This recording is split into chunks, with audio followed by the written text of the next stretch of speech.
Praise the lord. చేరొచ్చిన మీకు అందరికీ ప్రభు యేసుకృష్ణ శుభాలు తెలియజేయుచున్నాను. ఈ దినము కొరకు ఏర్పాటు చేయబడిన లేఖన భాగము అపోస్తల కార్యములు 20 అధ్యాయము 7వ వచనం. ఆదివారమున మేము రొట్టె విరుచుటకు కూడినప్పుడు పౌలు మర్నాడు వెళ్ళనయుండి వారితో ప్రసంగించుచు అర్ధరాత్రి వరకు విస్తరించి మాట్లాడుచుండెను. Praise the lord. 16:16 దేవునికి స్తోత్రం. హల్లెలూయా, హల్లెలూయా, హల్లెలూయా. మన ప్రభువును ప్రియ రక్షకుడైనటువంటి నిజ రక్షకుడైనటువంటి యేసుక్రీస్తు దివ్యనామంలో శాంతి టీవీలో ప్రసారమవుతున్నటువంటి ఆయన హెచ్చవలసి ఉన్నది హీ మస్ట్ ఇంక్రీజ్ అనేటువంటి అనుదిన ఆత్మీయ కార్యక్రమ వీక్షకులైన మీ అందరికీ ప్రత్యేకమైనటువంటి వందనాలు, శుభాలు తెలియజేస్తున్నాను. శుభోదయం. దేవుని స్తోత్రం. ఇదనమంతా దేవుడు మీకు ఆశీర్వాదకరంగా మార్చాలని కోరుకుంటున్నాను. మార్చగలడు.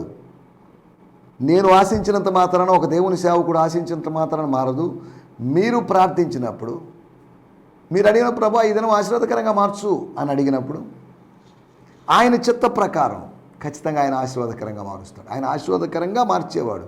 ఆశీర్వాదమునకు వారసులవుటకు మనల్ని పిలిచినవాడు ఆశీర్వాదకరంగా ఎందుకు మార్చడు? మన దినాన్ని, మన వారాన్ని, లేదా మన మాసాన్ని, మన సంవత్సరాన్ని ఎందుకు ఆశీర్వాదకరంగా మార్చడు? మనం ఆశీర్వాదకరంగా ఉండాలని కోరుకుంటున్నవాడు మన రోజుని, మన వారాన్ని, మన మాసాన్ని, మన సంవత్సరాన్ని కూడా ఆశీర్వాదకరంగా ఉంచాలని కోరుకుంటున్నాడు. దేవుని స్తోత్రం. హల్లెలూయా. ఈ సమయంలో మన దేవుని వాక్యాన్ని విందాం. మీకు, మీ కుటుంబ సభ్యులకు మరొక పర్యాయం ప్రత్యేకమైన ఆహ్వానం తెలియజేస్తున్నాను. Shanti TV Nellore, it's time for change. Shanti TV Nellore అనేటువంటి ఛానల్ సబ్స్క్రైబ్ చేసుకొని బెల్ ఐకాన్ మీరు ప్రెస్ చేస్తే, ఎందుకంటే యూట్యూబ్లో వాడేవాళ్ళు కనుక రెగ్యులర్గా వేరు ఛానల్ సబ్స్క్రైబ్ చేసుకోవడం, కొన్ని వందల వేల ఛానల్ సబ్స్క్రైబ్ చేసుకున్న అనుభవం ఉంది కాబట్టి ఈ ఛానల్ కూడా సబ్స్క్రైబ్ చేసుకోండి. దీనికి ఏం మినహాయింపు ఇవ్వద్దు. దీన్ని బెల్ ఐకాన్ ప్రెస్ చేయండి, మీకు నోటిఫికేషన్లు వస్తాయి. ఈ యూట్యూబ్లో వచ్చేటువంటి సందేశాలు మీ జీవితానికి ఆశీర్వాదకరంగా మార్చాలని, దినాన్ని ఆశీర్వాదకరంగా మార్చడమే కాదు, మనల్ని ఆశీర్వాదకరంగా మార్చడమే కాదు, దైవజనులు ఇచ్చినటువంటి సందేశాన్ని కూడా ఆయన ఆశీర్వాదకరంగా మారుస్తాడు. ఆయన ప్రతిదాన్ని మార్చగలడు. మనం అన్నింటినీ మార్చలేము. నేను రాజ్యాంగాన్ని మార్చలేను, లేదా నేను ఇంకేదైనా ఒక వ్యవస్థను మార్చలేను, కానీ దేవుడు సమస్తము మార్చగలడు. అలాగైతే దేవుడు రాజ్యాంగాన్ని మారుస్తాడా? దేవుడు రాజ్యాంగాన్ని మారుస్తాడని నేను అనలేదు. అంటే రాజ్యాంగాన్ని మారుస్తామని కొంతమంది ఏదో అంటున్నారు కాబట్టి అది ఎంతవరకు మారుస్తారో చూద్దాం. ఒకవేళ మార్చనివ్వండి. వాళ్ళ రాజ్యాంగం, ఈ లోకపు రాజ్యాంగం మారుతుంది. ఈ లోకపు రాజ్యాంగం ప్రభుత్వాలు మారినప్పుడు మారుతుందేమో, కానీ పరలోకపు రాజ్యాంగం అనగా పరిశుద్ధ గ్రంథము ఎంతమంది వచ్చినా అది మారే అవకాశం లేదు, మారదు. భూమి ఆకాశములు గతించినా కానీ నా మాటలు ఎన్నటికీ గతించవు. మన రాజ్యాంగాన్ని బట్టి, మన ఈ పరిశుద్ధ గ్రంథము మార్పు లేనటువంటి దేవుడు మనకిచ్చినటువంటి మార్పు లేని గ్రంథం. దాన్ని బట్టి అతిశయిద్దాం, దాన్ని బట్టి సంతోషిద్దాం, అంతవరకే. కానీ రాజ్యాంగం మారిపోతే మనకేంటి? అసలు రాజ్యాంగం లేకుండా పోతే మనకేంటి? అంతా రాజ్యాంగం ప్రకారం ఏది ఈ దేశంలో జరగడం లేదు. ఈ దేశంలో రౌడీజం, అవినీతి, అక్రమం కాదా? రాజ్యాంగం ప్రకారం నడుచుకుంటాం. రాజ్యాంగం ఉంది అంటున్నారు కానీ రాజ్యాంగం ప్రకారం ఎవరు నడుచుకోవడం లేదు, నడవబడ్డం లేదు. ప్రభుత్వాలు, రాష్ట్ర ప్రభుత్వాలైనా, కేంద్ర ప్రభుత్వమైనా, లేకపోతే వ్యవస్థలైనా ఏదో అంటున్నాం, రాజ్యాంగం ఉందంటున్నాం. బైబిల్ ఉందంటున్నారు కానీ బైబిల్ పాటించడం లేదు. బైబిల్ ఉన్నప్పుడు, బైబిల్ను పాటించినప్పుడు అది మనకు ఆశీర్వాదకరంగా మారుతుంది. రాజ్యాంగము ఉంది, రాజ్యాంగ ప్రకారము ప్రభుత్వాలు నడిచినప్పుడు అది ఆశీర్వాదకరంగా ఉంటుంది. ఆ మహానుభావుడు డాక్టర్ అంబేద్కర్ గారండి అని ఆయన గురించి తరచుగా మాట్లాడుకునే అవకాశం ఉంది. ఎందుకు చెప్తున్నానంటే,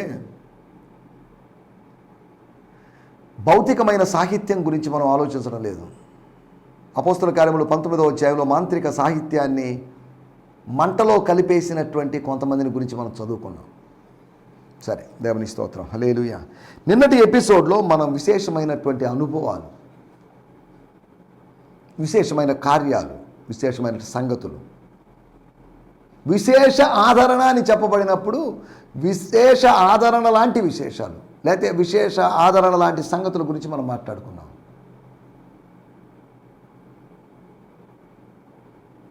విశేషం అంటే ఏమీ లేనిది కాదని కాదు దాని అర్థం. ఏదో ఉంది, ఏదో సంథింగ్ స్పెషల్. ఫలాని వ్యక్తి చేస్తే ఏదో ప్రత్యేకంగా ఉంటుంది, ఫలాని కంపెనీ చేస్తే ప్రత్యేకంగా ఉంటుంది, ఫలాని పార్టీ చేస్తే ఎలా ఉంటుంది, ఫలాని టీం చేస్తే ఎలా బాగుంటుంది. వాళ్ళు దాన్ని ప్రత్యేకంగా ఏదో చేస్తారండి అన్నట్టుగా దేవుని బిడ్డలు ఏది చేసినా ప్రత్యేకంగా చేస్తారు. మనం అనేకులకు వింతగా ఉన్నాం, అనేకులకు మిస్టరీగా ఉన్నాం, అనేకులకు అర్థం కాని విధంగా ఉన్నాం. మనల్ని అంత ఈజీగా స్టడీ చేయలేకున్నది లోకాన్ని మనం ఈజీగా స్టడీ చేయగలం. లోకం యొక్క హస్త సాముద్రిక వాళ్ళ చేతులు చూసి ఎన్ని రేఖలు చూసి మనం ఏదో చెప్తున్నామని కాదు, వాళ్ళ యొక్క నుదుటి రాతలు చూసి ఏదో చెప్తున్నామని కాదు, వాళ్ళ బాడీ లాంగ్వేజ్ను చూసి ఏదో చెప్తున్నామని కాదు, వాళ్ళ పుట్టుమచ్చలను చూసి ఏదో చెప్తున్నామని కాదు. మనం ఏం చెప్పగలుగుతున్నామంటే లోకం ఏంటి అనేది దేవుడు తెలియజేశాడు మనకు. మనమేంటి అనేది దేవుడు వాళ్ళకి తెలియజేయలేదు, వాళ్ళకి అది తెలుసుకోవాల్సిన అవసరం లేదు. మనమేంటి అనేది వాళ్ళు మెల్లగా తెలుసుకుంటారు, కొద్దిగా తెలుసుకుంటారు. కానీ వాళ్ళు తెలుసుకోవాల్సింది మన దేవుడు ఎవరు, హూ ఈజ్ అవర్ గాడ్. యెహోవా ఎవరు అని కాస్త అహంకారాన్ని పూని మాట్లాడినట్టుగా అనిపించినప్పటికీ అతడు అజ్ఞానాన్ని బట్టి అలా మాట్లాడాడు అని నేను అనుకుంటున్నాను. ఫరో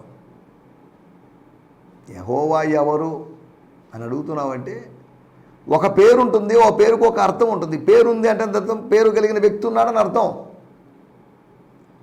పేరు కలిగిన వ్యక్తి ఉన్నాడని యెహోవా అంటే ఏమండి నువ్వు అన్న మాట ఇందాక ఏదో మాట అన్నావు, యెహోవా అన్నావు కదా. యెహోవా ఎవరండి?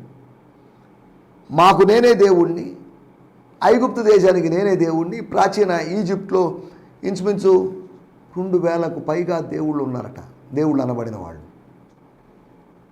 యెహోవా ఎవరు? ప్రభువా నువ్వెవడివి? Who are you? తెలియదు, తెలుసుకున్నాడు. ఫరోకు తెలియదు, తెలుసుకోగలిగాడు. పౌలుకు తెలియదు, తెలుసుకోగలిగాడు.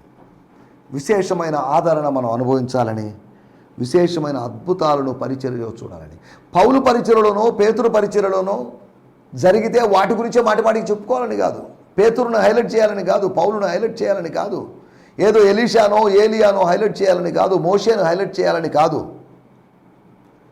విశేషమైన అద్భుతాలు జరగాల్సిన అవసరం ఉంది. We need extraordinary things. It's a time to have extraordinary things or supernatural things in our life. మన జీవితంలో ఎక్స్ట్రాడినరీ థింగ్స్ యొక్క అవసరం ఉంది. దేవుని స్తోత్రం, హల్లెలూయా. ఆర్డినరీ సంగతులు అందరి జీవితాల్లో ఉన్నాయి, కానీ మన జీవితంలో ఎక్స్ట్రాడినరీ సంగతులు, న్యాచురల్ సంగతులు అందరి జీవితాల్లో ఉన్నాయి, కానీ సూపర్ న్యాచురల్ అందరి జీవితంలో లేవు. నేను మరలా చెప్తున్నాను, ఎక్స్ట్రాడినరీ అంటున్నావు అంటే సూపర్ న్యాచురల్, అది సూపర్ న్యాచురల్ అంటున్నావు అంటే ఎక్స్ట్రాడినరీ అని అర్థం. ఇట్స్ బియాండ్ న్యాచురల్ అని అర్థం, సహజాతీతమైనది అని అర్థం, మానవాతీతమైనది అని అర్థం, శరీరాతీతమైనది అని అర్థం, ఊహాతీతమైనది అని అర్థం. అనగా ఊహకు అతీతమైనది. నేను ఇలా అనుకున్నానే, ఇలా ఎందుకు జరిగిందబ్బా అన్నట్టుగా. మనం అడుగు వాటన్నిటికంటేను, ఊహించు వాటన్నిటికంటేను. మనం అడుగుతున్నాం, ఊహిస్తున్నాం. కేవలం అడగడం కాదు, ఓహో నేను ఇలా అడిగాను, ఇలా ఈ విధానంలో ఆయన ఇస్తాడేమో, ఫలాని బ్రదర్ ద్వారా ఇప్పిస్తాడేమో, ఫలాని సిస్టర్ ద్వారా ఇప్పిస్తాడేమో, ఫలానోళ్ళ ద్వారా ఇప్పిస్తాడేమో అని అనుకుంటున్నాను నేను. కానీ ఊహలకు అతీతంగా, అడగడానికి, ప్రార్థనలకు అతీతంగా, ఊహలకు అతీతంగా దేవుడు కార్యం చేస్తాడు, చేశాడు, చేస్తున్నాడు, చేస్తాడు కూడా అంతే. కానీ దేవుడిని ఆశ్రయిద్దాం, మనం ధైర్యంగా ఉందాం, ముందుకు సాగుదాం. విశేషమైన జ్ఞానము కలిగినటి పౌలు గమలియేలు పాదాల దగ్గర నేర్చుకోవడం వల్ల వచ్చిన విశేషమైన జ్ఞానం కాదు. గమలియేలు ఎప్పుడు చచ్చిపోయిన లేపడం గురించి నేర్పించలేదు. పునరుత్థాన శాస్త్రం అనేటువంటి ప్రత్యేకమైన శాస్త్రం వాళ్ళకి లేదు. ఒక పునరుత్థానపు శాస్త్రాన్ని మనము అపోస్తలుడైన పౌలు 1 కొరింథీ పత్రిక 15వ అధ్యాయంలో చూడగలం. అది పునరుత్థాన శాస్త్రపు అధ్యాయం. మనం ఇక్కడ ఆలోచిస్తున్న మాట ఏంటంటే విశేషమైన జ్ఞానం. ఆయన అతని మీద పడి, లేదా అతని పక్కన ఒరిగి, లేదా అతన్ని కౌగిలించుకొని, అక్కడ రాయబడిన మాట అతన్ని కౌగిలించుకొని శవాన్ని కౌగిలించుకొని. శవం అతన్ని కౌగిలించుకోలేదు. ఆ యవనస్తుడి యొక్క శవాన్ని, అక్కడ రాయబడింది, అంతటా పౌలు క్రిందకి వెళ్ళి మొదటి 3వ అంతస్తు, 2వ అంతస్తు, మొదటి అంతస్తు దిగి 3rd floor, 2nd floor, 1st floor, అదే గ్రౌండ్ ఫ్లోర్లోకి వచ్చి స్తోత్రం. ఒకే మాట, మీరు తొందరపడుతున్నట్టుగా నాకు అనిపిస్తుంది. తొందరపడద్దు, కూల్, ఏం మాట్లాడొద్దు, ఏం సనగొద్దు, కొనగొద్దు. అతని ప్రాణము అతనిలో ఉంది, అతని ప్రాణం తెప్పనిలుతుంది. కాబట్టి డోంట్ వరీ అని పౌలు చెప్తున్నట్టుగా మనం అర్థం చేసుకోవాలి. దేవుని స్తోత్రం. విశేషమైన జ్ఞానాన్ని మనం కలిగి ఉండాలి. నా బోధకులందరికన్నా, లేదు అంటే లేకపోతే నాకన్నా పెద్దవారు సీనియర్ సిటిజన్స్ కన్నా, ఆ మాట చదువుతాను 119వ కీర్తనలో 90, నీ శాస్త్రములను నేను ధ్యానించుతున్నాను. ప్రతిరోజు ధ్యానిస్తున్నాను. నేను దినమునకు 7 మార్లు ధ్యానిస్తున్నాను. నాకు అవకాశం కలిగినప్పుడు ధ్యానిస్తున్నాను. దివారాత్రము నేను ధ్యానిస్తున్నాను. నీ వాక్యాల్ని, నీ ధర్మశాస్త్రాన్ని నేను ధ్యానిస్తున్నాను. మోషే ధర్మశాస్త్రాన్ని నేను ధ్యానిస్తున్నాను. కావున నా బోధకులందరికంటే నాకు విశేష జ్ఞానం కలదు. నా బోధకులందరికంటే అంటే దాని అర్థం నా లేవీయుల కన్నా, నా యాజకుల కన్నా నాకు దేవుడు లౌకిక జ్ఞానం ఇచ్చాడని కాదు, నాకు ఆత్మీయ జ్ఞానం ఇచ్చాడు, ధర్మశాస్త్ర జ్ఞానం ఇచ్చాడు. నా బోధకులందరికంటేనూ నాకు విశేష జ్ఞానం కలదు. స్తోత్రం. నీ ఉపదేశములందు నేను లక్ష్యము చేయుచున్నాను. కావున వృద్ధుల కంటే నాకు విశేషమైన జ్ఞానం కలదు. బోధకుల కన్నా, వృద్ధుల కన్నా విశేషమైనటువంటి జ్ఞానం. దేవుని స్తోత్రం. హల్లెలూయా. 4వ విషయం, విశేషమైనటువంటి ప్రేమ. ఆర్డినరీ ప్రేమ కాదు అది. It's not eros love, it's not storge love, it's not philia love, but it's agape love. ఏంటి ఇవన్నీ? ఈరోస్ అంటే శరీర సంబంధమైన ప్రేమ, భార్యాభర్తల మధ్యలో ఉండే ప్రేమ. స్టోర్జ్ ప్యాట్రియాటిక్ లవ్, లేకపోతే దేశభక్తితో కూడుకున్న ప్రేమ, సామాజిక పరమైన, ఇది నా సమాజం, దీన్ని మార్చాలి, చేయాలి, ఏదో విప్లవమైన భావాలు కలిగిన అటువంటి విధానం అన్నమాట ఇది. 3వది ఫిలియో, బ్రదర్లీ, ఓ ఫ్యామిలీ లవ్, ఓ పరిమితమైనటువంటి చిన్న కుటుంబపు ప్రేమ, ఫిలియో. 3వది అగాపే. 4వది అగాపే లవ్, మితులు లేనటువంటి, కొలతలు లేనటువంటి, షరతులు లేనటువంటి, సీమలు లేనటువంటి, హద్దులు లేనటువంటి దైవికమైనటువంటి ప్రేమ. సేవకునికి విశ్వాసికి మధ్యలో ఏర్పడిన అనుబంధం చూడండి. సేవకుడికి వెళ్తుంటే విశ్వాసం అన్నాడు, పోవయ్యా స్వామి, ఇప్పటికే ముందే వెళ్ళిపోవాల్సింది, ఈ తలనొప్పి భరించలేకున్నామని కాదు, ఎందుకు అప్పుడే వెళ్ళిపోతున్నారు మీరు అన్నట్టుగా. దేవుని స్తోత్రం. హల్లెలూయా. విశేషమైనటువంటి ప్రేమను గురించి మనం నిన్నటి ఎపిసోడ్లో మనం మాట్లాడుకున్నాం. అంతేకాకుండా మనం కొన్ని విషయాలు మాట్లాడుకున్నాం. జ్ఞాపకం చేసుకోవడం గురించి కూడా మనం మాట్లాడుకున్నాం. ఇదేనా మనం అపోస్తుల కార్యములు 20వ అధ్యాయం 7వ వచనం నుంచి ధ్యానించుకోబోతున్నాం. అంటే నిన్న ధ్యానించుకున్నట్టు విషయాలు అదే వచనంలో ఉంచి వేరొక కోణంలో మనం ఆలోచించబోతున్నాం.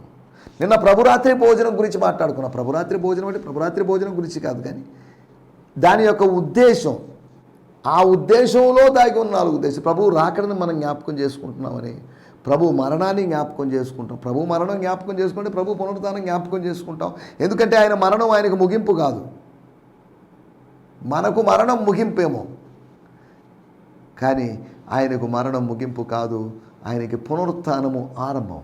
మరణించాడు అంటే దాని అర్థం సమాధి చేయబడి ఉంటాడు, సమాధి చేయబడ్డాడు అంటే దాని అర్థం పునరుత్థానుడయ్యాడు, పునరుత్థానుడయ్యాడు అంటే దాని అర్థం ఆయన ఆరోహణమయ్యాడు, ఆరోహణమయ్యాడు అంటే దాని అర్థం ఆయన తిరిగి రాబోతున్నాడు, ఆగమనము చేయబోతున్నాడు, ద్వితీయ ఆగమనం చేయబోతున్నాడు అని అర్థం. దేవుని స్తోత్రం. హల్లెలూయా.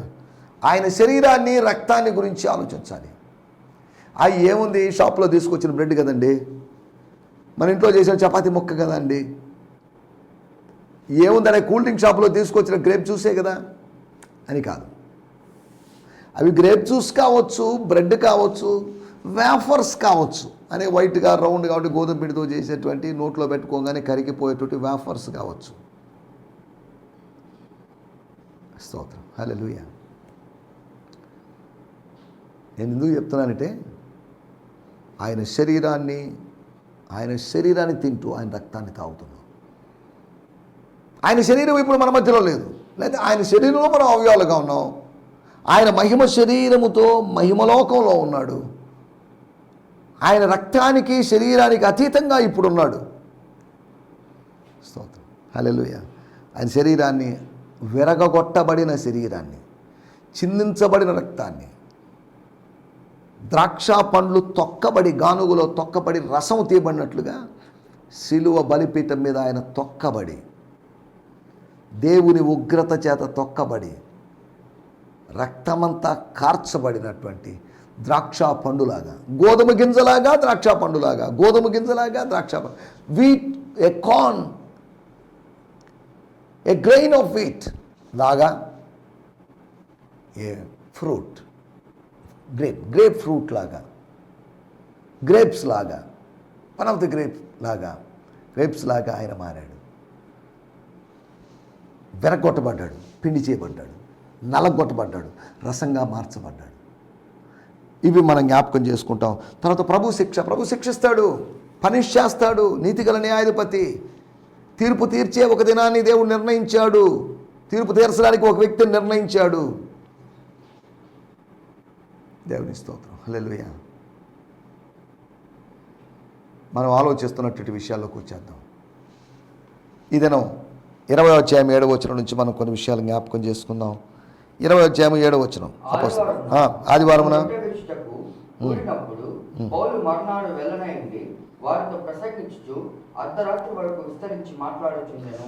వారితో ప్రసంగించుచు, వారికి ప్రసంగం చేస్తూ, వారికి బోధిస్తూ, అర్ధరాత్రి వరకు విస్తరించి, వివరిస్తూ, లేదా వివరణలు ఇస్తూ విస్తారంగా మాట్లాడుతున్నాడు. తర్వాత రాయబడిన మాట 9వ వచనంలో చూడాల్సిన అవసరం లేదు. పౌలు చాలాసేపు ప్రసంగించుతుండగా, అనగా దాని అర్థం మామూలుగా చేసేదానికన్నా, మామూలు కూడికల్లో జరిగేటువంటి ప్రసంగ సమయం కన్నా ఎక్కువ సమయం తీసుకొని చాలాసేపు ప్రసంగించుతుండగా. తర్వాత రాయబడింది 11వ వచనంలో, తెల్లవారు వరకు విస్తారముగా సంభాషించి బయలుదేరాడు. విస్తారంగా సంభాషించి అక్కడే ఉండలేదు, స్థిరపడలేదు. Okay, my time is finish, my work is finish, okay thank you, మీ అందరికీ వందనాలండి అని వెళ్ళిపోయాడు. పని పూర్తి చేసుకుని మనం అక్కడ ఉండకూడదు. ఏ పనికి మనం వెళ్ళామో ఆ పనిని మనం పూర్తి చేసుకుని వెళ్ళాలి. విశ్వాసైనా సేవకుడైనా. దేవుని స్తోత్రం, హల్లెలూయా. ఇక్కడ మనం ఆలోచిస్తున్న మాట, మన టైటిల్ బాధ్యత, రెస్పాన్సిబిలిటీ. ఎందుకు అర్ధరాత్రి దాకా మాట్లాడడం? అయినా మరుసటి రోజు ప్రయాణం పెట్టుకొని కాస్త విశ్రాంతి తీసుకొని 1 గంట 2 గంటల విశ్రాంతి తీసుకొని వెళ్ళిపోయి ఉండొచ్చు కదా. తన ప్రయాణం యొక్క లాస్ట్ మూమెంట్ వరకు ఆయన మాట్లాడుతూనే ఉన్నాడు. త్రోయలో చిట్ట చివరి ప్రసంగం, the last message at Troas, the church at Troas. త్రోయాలోని సంఘము దగ్గర చేస్తున్న చివరి ప్రసంగం. ఆ చివరి ప్రసంగానికి గుండెలు బద్దలు చేసుకొని ఏడ్చి ఏదో చేశారని కాదు. చివరి ప్రసంగంలో ఇంతకుముందు ఎప్పుడు జరగని విధంగా జరగరాని విషయం ఒకటి జరిగింది. ఏంటి? ఒక యవనస్తుడు దబ్బని కింద పడ్డాడు. మొదటి అంతస్తు మీద నుంచి 2వ అంతస్తు మీద నుంచి 3వ అంతస్తు మీద నుంచి జారి పడ్డాడు. ఇలా ఏ యవనస్తుడికి జరగకుండా ఉండాలి. పగవారి యొక్క యవనస్తులకు కూడా ఇలా జరగకుండా ఉండాలి. పైనుంచి అంత అంతస్తు నుంచి పడితే తలకాయ ముక్కలై నడువు విరిగిపోయి ఎంత జరగాలి? ఈ మాట చెప్పినప్పుడు నాకు ఒక మాట గుర్తొస్తుంది. అపోస్తుల కార్యములు 1వ అధ్యాయంలో యూదా మరణాన్ని గురించి రాయబడిన మాట చదువుదాము. 1వ అధ్యాయము 18వ వచనం. ఈ యూదా అనగా ఈ యూదా ఇస్కరియోతు ద్రోహం వలన, స్వామి ద్రోహం వలన, నమ్మక ద్రోహం వలన సంపాదించిన రూకల్నిచ్చి ఒక పొలము కొనెను. తర్వాత రాయబడిన మాట, అతడు తలకిందుగా పడి శీర్షాసనం వేసి తలకిందులుగా పడి నడిమికి బద్దలైనందున అతని పేగులన్నీ బయటికి వచ్చింది.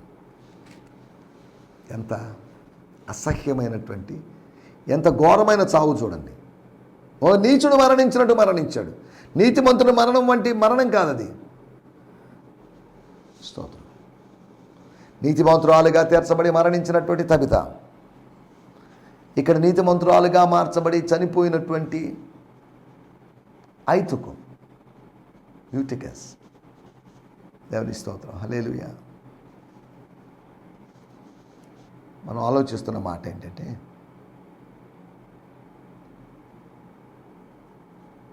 ఏంటి బాధ్యత, ఎందుకు అంత అవసరమా? అప్పటికి ఆల్రెడీ డాక్టర్ గారు ప్రసంగం చేసి ఉంటారు. సార్ మీరు కూడా ఒకసేపు మాట్లాడితే బాగుంటుంది, మాట్లాడవచ్చు. లేదు అంటే సైలస్ గారు ప్రసంగం చేసి ఉంటారు. ఇప్పుడు మళ్ళీ మూడో ప్రసంగం ఏంటిది?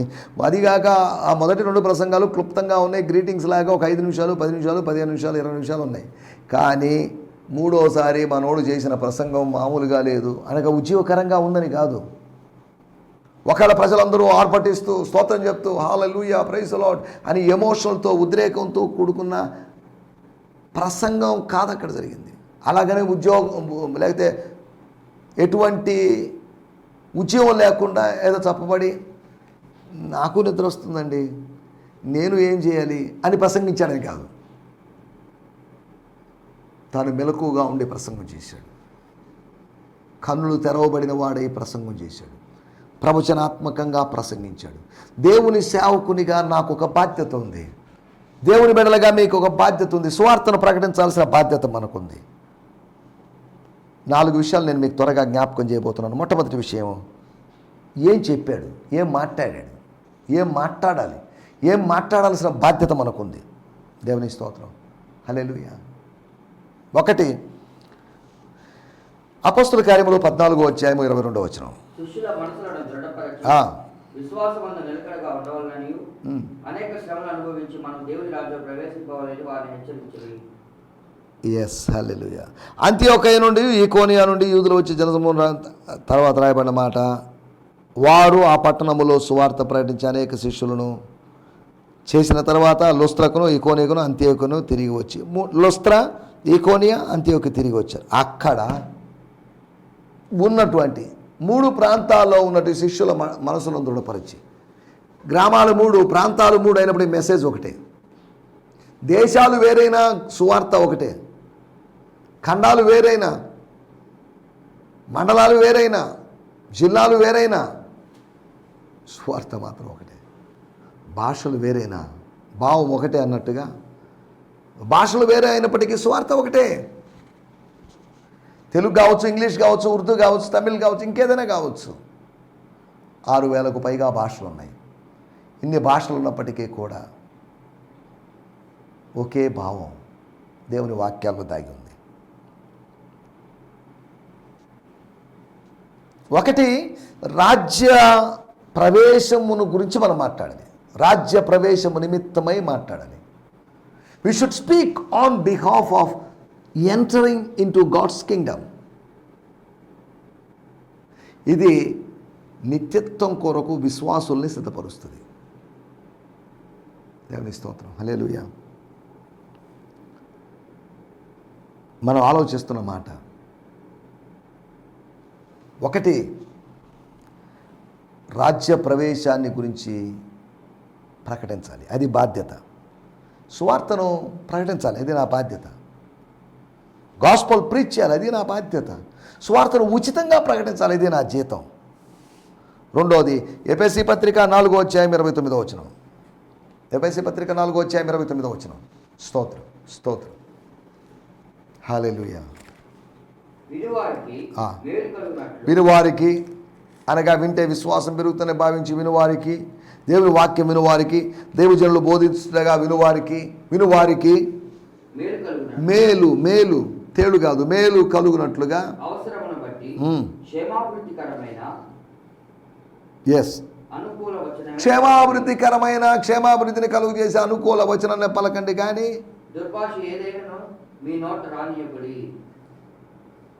దుర్భాష, భాష రెండు విధాలుగా ఉండొచ్చు, దుర్భాష, సద్భాష.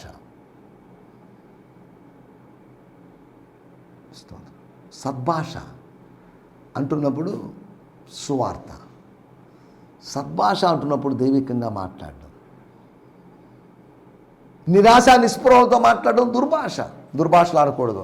మొట్టమొదటి మాట, దేవుని రాజ్య ప్రవేశం గురించి మనం మాట్లాడాల్సిన బాధ్యత ఉందని, కృప లేదా క్షేమాభివృద్ధి కలుగునట్లుగా మాట్లాడాల్సిన అవసరం ఉందని. మూడోది, కొలసీలకు రాసిన పత్రిక 4వ అధ్యాయం 6వ వచనం. ప్రతి మనిషి యొక్క ప్రశ్నకు స్పందించి ప్రతి ప్రశ్నకు జవాబు ఇవ్వాలనే ఉద్దేశంతో జవాబు ఇచ్చి మీ సంభాషణ మీరు మాట్లాడుకోవడం, మీ మాటలు, మీ ఆలోచనలు ఉప్పు వేసినట్లు అది మీ మాటలు అలా ఉండాలి. మీ ఇటువంటి మాటలు మాట్లాడాల్సిన బాధ్యత ఉంది. మరొక మాట చెప్పి నేను ముగిస్తాను. 1 పేతురు పత్రిక 4వ అధ్యాయం 14వ వచనం. స్తోత్రం. 1 పేతురు పత్రిక 4వ అధ్యాయం 14.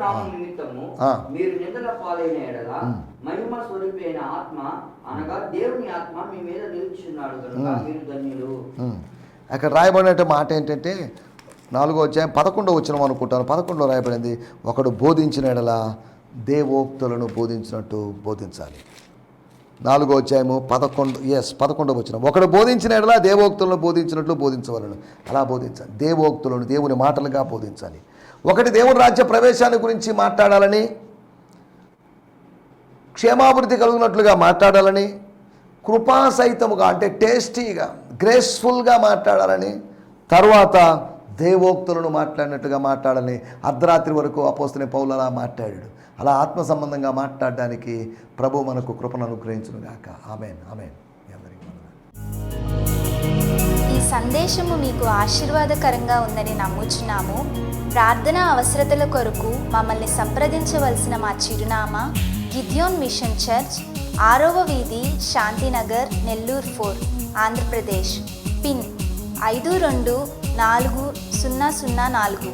మా ఫోన్ నంబర్లు 7036443613 మరి ఒక నంబర్ 9392293010. మా ఈమెయిల్ ఐడి gfihmi2015@gmail.com. దేవుడు మిమ్మును ఆశీర్వదించునుగాక. ఆమేన్.